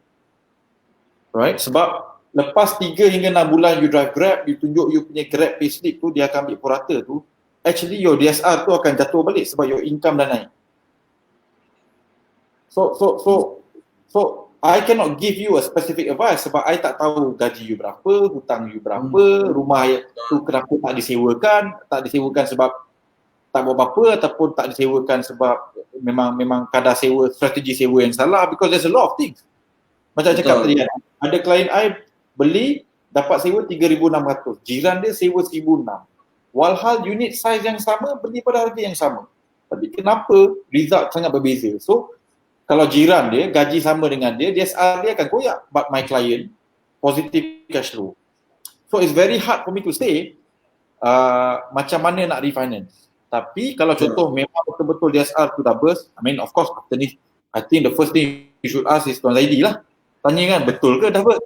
Betul tak? So boleh tak buat debt consolidation dulu? Betul tak? Untuk perbaiki DSR. Sebab kadang-kadang ada orang tu, dia punya DSR burst sebab dia punya credit card hutang tu terlampau banyak bulan ni. Bulan depan dah okey. Betul. You see, financial engineering ni ataupun apa tu orang cakap bijak kewangan ni, bila dah buat beribu kes ni, sebenarnya tak mustahil. Orang AKPK pun kita orang boleh keluarkan dalam masa setahun. Patutnya 10 tahun boleh keluarkan 10 tahun. Bukan susah. Tapi sebab orang tak tahu cara tu, dan macam cakap, you can always go to Tuan Zaidi, tanya betul-betul. I hope you dah jadi ahli urusan lah, sebab kalau you tak nanti you better sign up lah. Promo Dia satu benda ni yelah macam Faizul mention tadi, benda ni tak diajar kat sekolah. Okay, jadi kita punya panduan tu is macam nak kata orang yang kita tanya tu ataupun maklumat yang kita dapat tu is no better than us, lebih kurang. Okay, so kalau katalah kita sengkit, yang kita tanya tu pun dia sama sengkit je dengan kita.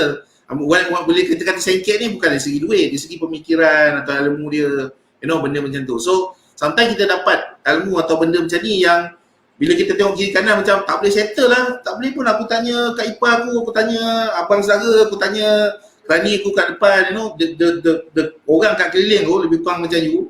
So you takkan dapat the answer tu benda ni. So itu dia nombor satu lah. Nombor dua ialah macam yang Fazul mention, sama juga macam saya pun tak boleh nak komen lebih-lebih tanpa melihat maklumat kewangan sedia ada. Okay, macam dari segi pendapatan, dari segi you punya kadar hutang sekarang, hutang jenis apa. Sebab bank menilai situasi satu-satu permohonan loan tu individually. So dia akan tengok macam dia ada kriteria dia, tapi dia akan tengok macam okay, yang ini situasi dia macam mana, so kita akan ranking dia macam mana. Okay, dia ada apa tu, permarkahan. Okay, dia ada permarkahan untuk setiap permohonan loan yang kita buat. For example, yang A ni takkan sama dengan B takkan sama C, sebab situasi orang berbeza-beza. Jadi cadangan saya ialah, so kita kena tengok lebih dalam you punya maklumat kewangan. Okay, and then daripada situ baru kita boleh tengok apa yang boleh kita lakukan. So sama ada perlu meningkatkan pendapatan, mengurangkan komitmen, ataupun macam Faizul kata tadi, there's a lot of financial trick yang kita boleh buat untuk restructure balik kewangan individu. Okay, so kalau nak tahu lebih lanjut boleh continue and then follow up dengan saya ke apa selepas ni, Alright. Ini soalan daripada Cik Hifni. Bertanya, Tuan, BSN yang offer loan micro SME tu boleh dapat ke sedangkan bank macam dah tak ada duit? Bagus ke kalau kita mohon? Senang tak lulus? Okay. First, the idea of bank tak ada duit ni dapat kat mana? Bank negara baru kurangkan SRR daripada 3% kepada 2% baru je bulan lepas. So maksudnya dalam banking system kita, duit lebihan yang ada untuk diberikan pinjaman kepada semua orang is 30 bilion ringgit. Dia dah naikkan reserve. Betul. So yang dapat cerita bank tak ada duit tu datang pada mana tu? Yang tu pelik sebab I tak pernah dengar cerita ni. So dia mungkin berhati-hati untuk bagi pinjaman tu, yes, bahagian tu I setuju lah. Tetapi dia cerita tak ada duit tu tak betul. Okay, now.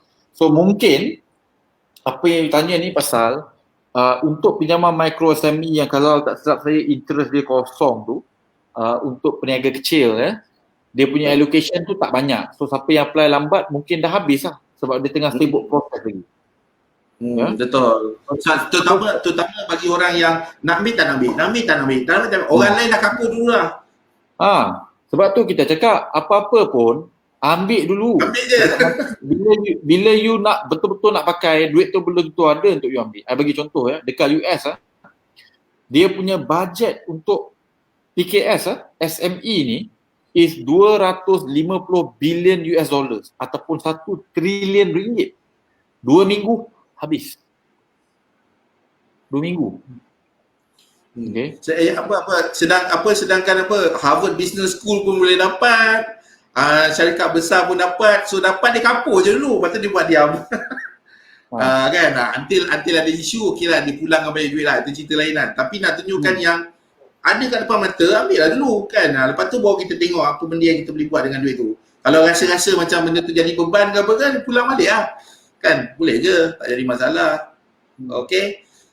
So sama ada senang nak mohon atau tidak, dia bergantung pada kriteria lah. Okay, so kena tengok balik BSN ni kriteria macam mana. So yang itu kena cukup lah syarat dia. Kalau dia kata untuk SME, kita kena tengok lah kita ni betul ke ada SSM-nya, betul ke ada penjagaan SME-nya dan sebagainya. Okay, lagi satu, jangan sekali-sekali cuba menipu Okay, menipu dengan kata lain, you nak auto-auto dokumen, konon-kononnya dapat job sana, dapat job sini, okay, and then submit, okay. Jangan buat benda macam tu. Nanti ianya menjadi satu kesalahan, silap-silap nanti you kena cekup. So janganlah, kalau nak buat proper. Okay, documentation ni, bagi saya kalau dengan bank ni you kena buat proper documentation, ikut guideline dia, ikut panduan dia. Jangan buat documentation ikut kepala kita. Okay, so sebab tu kadang-kadang you kena baik dengan banker. Sebab tu kena borak-borak. Kan, tanya dia, cik macam mana cara terbaik untuk saya submit dokumen saya ni. Apa lagi yang diperlukan untuk penambahan untuk mudah lulus loan. Sebagai contoh. Okay, so kena ada inisiatif sikit lah. Mungkin nak share sikit, kalau you SME, one of the biggest mistake SME biasa buat adalah mereka tak declare tax. Alright, so bila tak declare, bila time-time macam ni nak perlukan duit dan apa semua tu, bank nak tengok 2-3 tahun ni kau bisnes macam mana. Kalau kau sembang kembang duit banyak-banyak dekat Facebook tapi sebenarnya akaun memang tak ada apa, lepas tu duit masuk simpan bawah bantal, tak simpan kat dalam bank, tak ada trace, dia tak boleh nak tengok turnover kita, memang susah dia nak bagi pinjaman. Lagi satu ada mitos kat luar sana yang kata, oi kalau saya declare saya kena bayar banyak ribu-ribu. You kena ingat, you declare cukai belum tentu lagi kena bayar cukai. So kita declare tu sebab kita nak pastikan semua yang kita buat ni betul, ikut the procedure, ikut the guideline. Okay, dan kalau betul pun dikenakan cukai dan ketika itu katalah tak mampu nak bayar cukai, dia ada cara untuk bagaimana kita boleh bayar secara bulanan. Okay, dia ada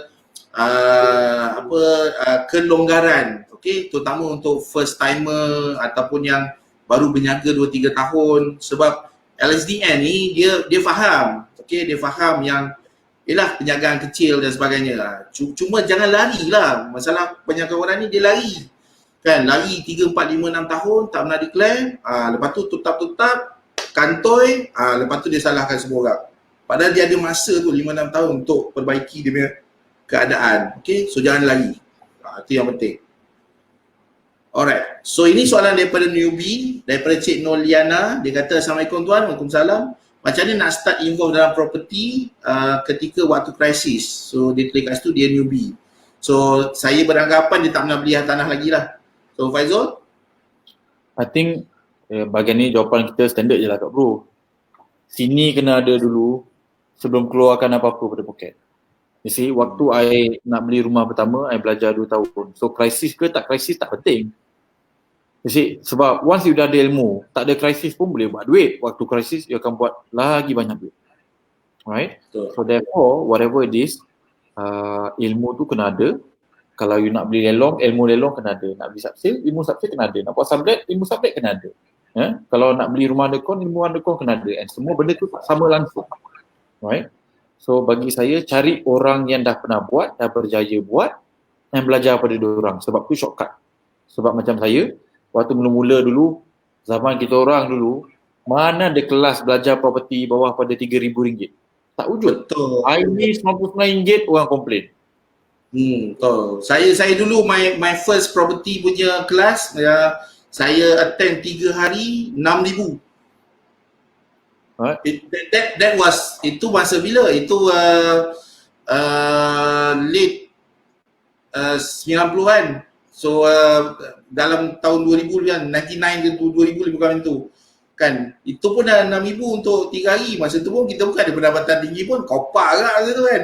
But that's the process lah, kena belajar. Hari ni senang. Dengan teknologi ada, lepas tu sifu-sifu semua sharing macam ni kan. Lepas tu boleh follow dalam Telegram, contoh macam ada link di bahagian deskripsi, nanti baca balik dan tengok dan boleh follow. Banyak akses pada maklumat ni. Cuma benda ni nak dengan tak nak je lah. Okay, kadang-kadang bila dah terlalu mudah tu pun orang pun jadi malas juga tu hal kan. So dia anggap macam benda terlalu mudah. So kalau kita buat secara unjuran umum lah, okay, unjuran umum, kita boleh dapati bahawa mana yang boleh survive ni, mana yang survive dan juga thrive dalam tempoh-tempoh macam ni adalah mereka yang dah kena grind tau. Yang biasa susah, yang biasa hadapi tantangan, yang hadapi orang kata apa, against the public opinion kan.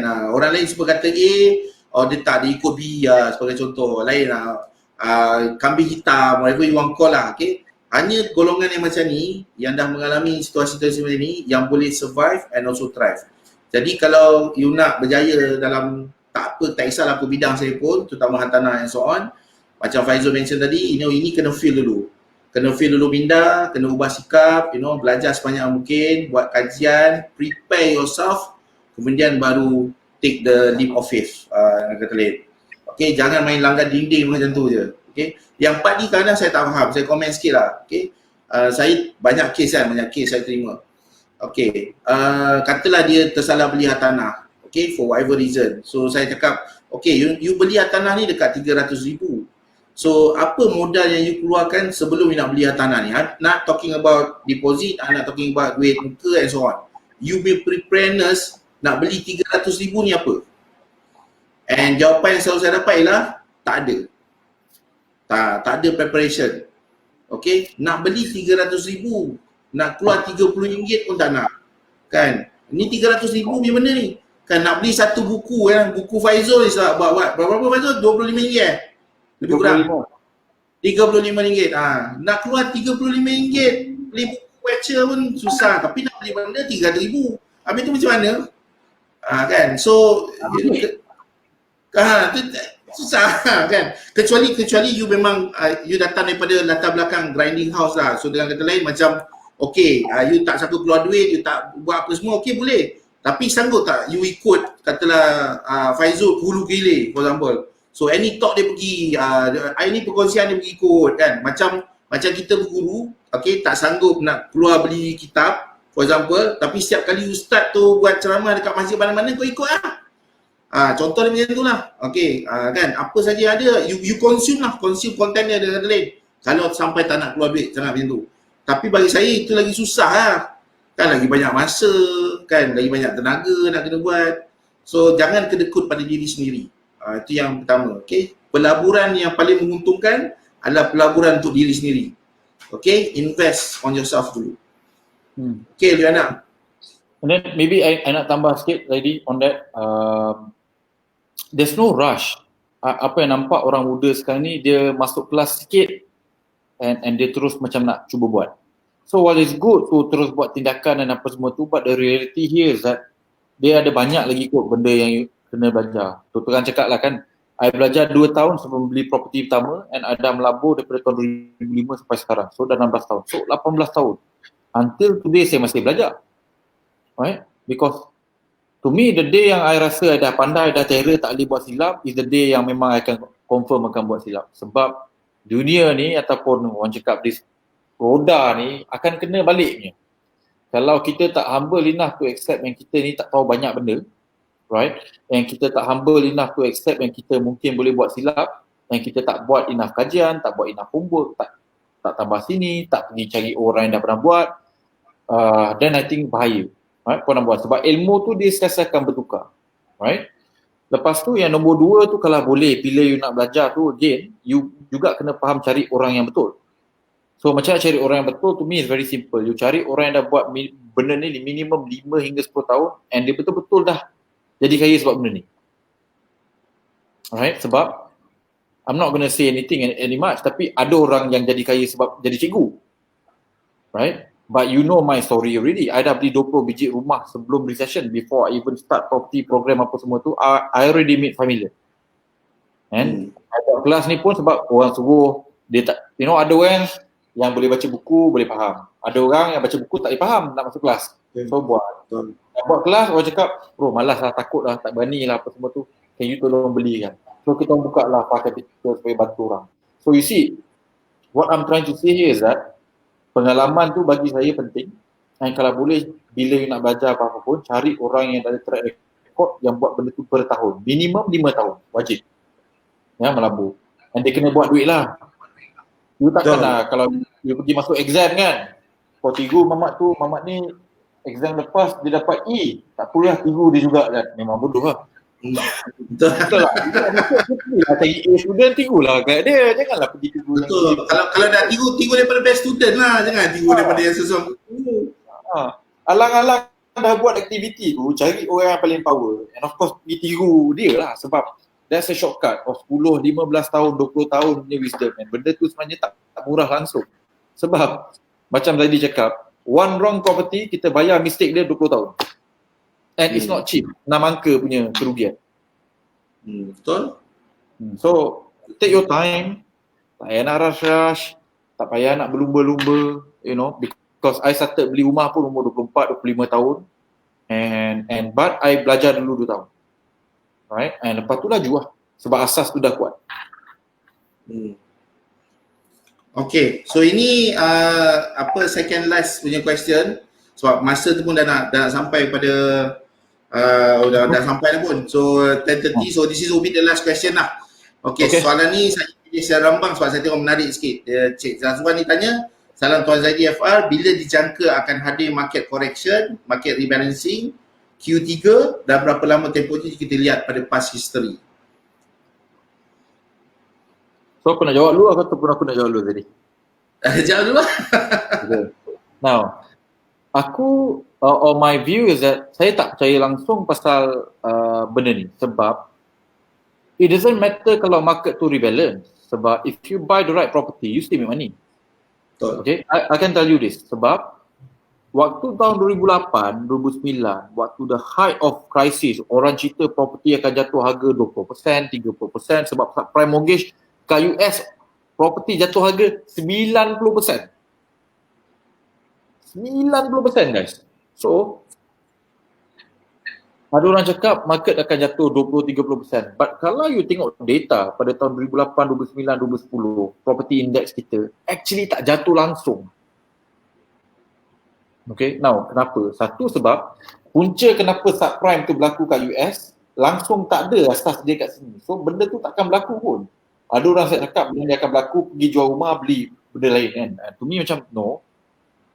Dekat US, kenapa subprime tu berlaku is that itu stripper, penari bogel. Kalau you tengok cerita The Big Short tu, mereka yang tak ada income ni, kerja stripper ni boleh beli 8 biji rumah, ambil loan 4 juta. Mana ada benda tu berlaku kat Malaysia? Right? Kalau kau tak ada income, kau tak boleh dapat loan. So, asas tu pun dah berbeza. So, I know benda tu takkan sampai. Right? Point number 1. Point number 2 is that it doesn't matter whether property market naik ataupun jatuh, kalau kau beli benda yang taik, result dia akan jadi taik juga. So it doesn't matter. You see, for example, kalau kau dah beli kat Johor, harga 1,500 per square foot, purata orang sanggup bayar kat Johor adalah 350,000. Ingat tak saya cerita pasal median? Saya bagi hint sikit. Median dekat Johor, satu Johor is 350,000 adalah harga purata orang sanggup bayar untuk beli kat Johor. Bila kita bayar 800,000, kita bayar 200% kali ganda ataupun lagi tinggi berbanding dengan apa harga purata. Memang matilah baik. Orang sanggup bayar purata, 50% cakap 350 harga aku. Right? Dan kau bayar 800, memang mati. So it doesn't matter. Sebab orang yang bayar 250,000 macam saya will make money dalam correction ni. Yes? Orang yang bayar 800,000 ni, even ada property market buran, sampailah purata harga naik pergi 1 juta, dia takkan buat duit. You understand or not? So it's got nothing to do sangat. Banyak orang, takut pasal timing dan apa semua tu. To me, ignore that sebab pembelian you tu tak ada kaitan dengan timing. Sebab I bought a lot waktu 2008, 2009, 2010, tak ada satu pun property tu jatuh harga.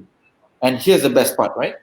Tak ada satu pun property yang saya beli hari ni, yang dah beli ni, yang jatuh bawah pada harga pembelian, even hari ni. Semua 60, satu pun tak ada. Now, kenapa? Ini benda yang betul. Faham konsep median, faham 7 rule tu yang ada cerita dari tu. Kalau tak faham, masuk grup saya ajak cuma waktu PKP. Lepas PKP saya charge. Betul-betul cakap waktu MCO, I nak bantu, nak tambahkan ilmu sebab I think recession ni bagi I nak buat jariah sikit. So tu cara kita ada orang buat bagi apa so for me ni cara saya nak kongsi sebab ini high impact akan buat perubahan. So you tak perlu risau pasal market correction sebab kalau you beli property yang salah, property buran pun you still akan rugi. But if you beli property yang betul, harga naik ataupun harga jatuh pasaran, you still gonna be okay. Sebab kalau harga tak bagus untuk jual, kau sewa je lah. And positive cash flow, kau nak takut apa? Betul? Right. Dan I cuma nak tambah sikit, I nak cuba tambah sikit daripada point Faizul tadi. Tak ada siapa pun yang dekat dunia ni yang boleh time the market. Kalau ada, tolong tunjuk siapa. Tak ada siapa pun. Orang boleh buat prediction, tapi nobody can time the market. Tak ada siapa yang boleh kata macam, oh okay, dia akan berlaku pada Q3 sekian, tak ada. So dia akan ambil range macam, oh, kemungkinan berlaku bla bla bla and so on. So nobody boleh time the market because saya punya analogi mudah lah. Kita tidur malam ni, tutup mata, baca doa, semua okey. There's no guarantee yang kita boleh buka mata kita besok pagi. So ini kan pula market yang very dynamic kan. Tak ada siapa yang sangka 3 hari lepas, okey, WTI jatuh negatif 37 US dollar. Siapa And boleh happen. cakap corona ni, you know, and duga. Siapa boleh sangka ada cewek baru nama corona kan. So nobody knows. Dan kalau berlaku pun macam keadaan sekarang, kita sendiri pun tak tahu bila PKP will be lift off. So there's a lot of uncertainty. Okay, tapi yang lebih penting adalah you buat persediaan. Okay, macam Faizul mention tadi, you have your cash, you suruh tukar kewangan you berada dalam keadaan stabil, you punya cash flow bagus, kalau you ada income you bagus, maintain that and then cari peluang. Sebelum tu, buat persediaan, tambah ilmu. Once you jumpa batu permata ni tak semesti kena tunggu yang dah gilap. Okay, dia cala-cala bala pun tak kisah. Yang penting dia batu permata. Because batu permata, you can always gilap at your own time. Besok bila dah gilap, dia bersinar. Okay, yang penting tahu cara macam mana nak cari batu permata. Okay. Alright, so kita dah overrun sikit dalam 6 minutes lebih kurang. Okay, so saya nak ucapkan terima kasih pada Fazil Wan kerana sudi bersama kita malam ni. Janji saya dengan beliau cuma lebih kurang sejam. Tup-tap dah jadi hampir sejam setengah. Okay, so saya sangat menghargai lah, okay, terutama beliau sanggup bersama dengan kita pada malam ni. Dan saya harap mereka yang tonton bersama kita malam ni ambil sebanyak mana ilmu yang dapat. Okay, take some action. Okay, bagi mereka yang nak follow up, link ada disediakan, diberikan di ruangan deskripsi. So take this advantage, ambil, masuk, okay. Percuma saja, okay. Dan saya nak jadi shout out sikit bagi mereka yang nak dapatkan buku ni secara percuma, okay. Hanya apa yang anda perlukan adalah share video ni, screenshot, letak di ruangan komen, admin saya akan pilih secara rambang, okay. So kalau tidak ni nak kena beli ni, nak bagi free. Okay, so terima kasih banyak-banyak Faizul kerana sudi malam ni. So any last word? I hope crowd dapat banyak ilmu baru and of course di satu cabang ilmu ada banyak lagi ilmu lain. So terus belajar. Okay, so insyaAllah kalau kita ada berkesempatan kita mungkin boleh buat sesi ni lagi akan datang. Wallahualam, kita tengok lah macam mana. Alright bro, so good night. I have a safest day. Hopefully the whole family everything's okay. Sihat walafiat. So kita jumpa at the end of that tunnel, insyaAllah. Selamat berpuasa semua. Okay, sama puasa semua. Okay, Assalamualaikum. Salam. Alright, so itu dia Tuan Faizul Ridwan daripada Far Capital. So sekali lagi saya ucapkan terima kasih kepada beliau kerana sudi berkongsi dengan kita pada malam ni. So terima kasih semua kerana sudi menonton bersama dengan saya, bersama saya dalam sesi ni. So insyaAllah saya akan announce tarikh dan waktu untuk sesi FB Live pada bulan Ramadan. Kita akan berlaku sedikit perubahan. Jadi mereka yang nak terus bersama dengan saya, ikuti announcement saya sama ada di page ini ataupun di page pribadi saya, insyaAllah. So untuk itu saya ucapkan terima kasih kepada semua. Jaga diri, jaga kesihatan, jaga keluarga. Semoga kita semua berada dalam keadaan sihat walafiat dan kita dapat menumpuhi cabaran yang kita hadapi dalam era COVID ni lah. Okay. Untuk itu, Assalamualaikum warahmatullahi wabarakatuh. Kita jumpa lagi dalam bulan Ramadan. So, saya juga ucapkan selamat menyambut bulan Ramadan kepada semua. Okay, bye.